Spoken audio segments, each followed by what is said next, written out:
This is a demonstration to explain that friction helps in walking, and further I have integrated to Newton's 3 laws of motion and law of conservation of energy.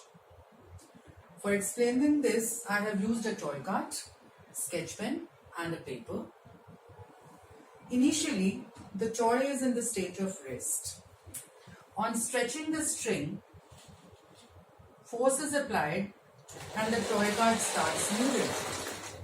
This is nothing but Newton's first law of motion, which explains that the applied force changes the state of motion.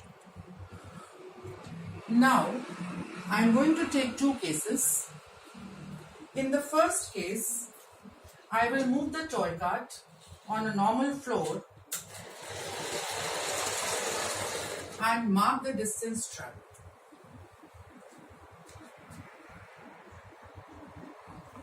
In the second case, I will take a rolling pad, a platform, which I have made by using sketch pen and a paper.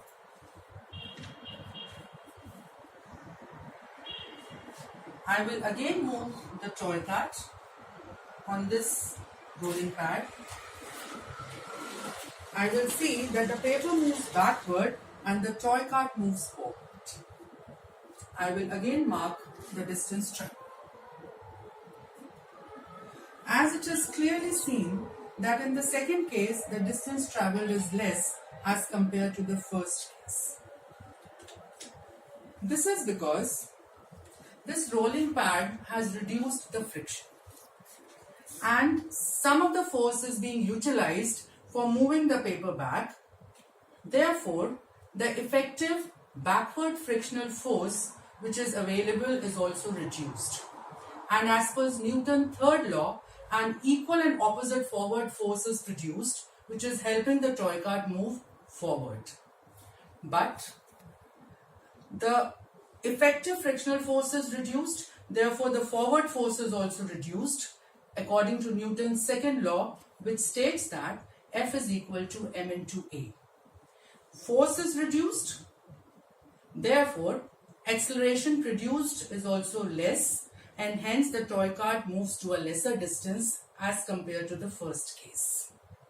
Now this can also be explained with respect to conservation of energy. If we see, in the first case, the total energy is being utilized by the toy cart for moving itself in the forward direction. But in the second case, the energy is being utilized into two parts. In the first part, the energy is used up in making the paper move backward. And the second part of the energy is available for making the toy cart move in the forward direction.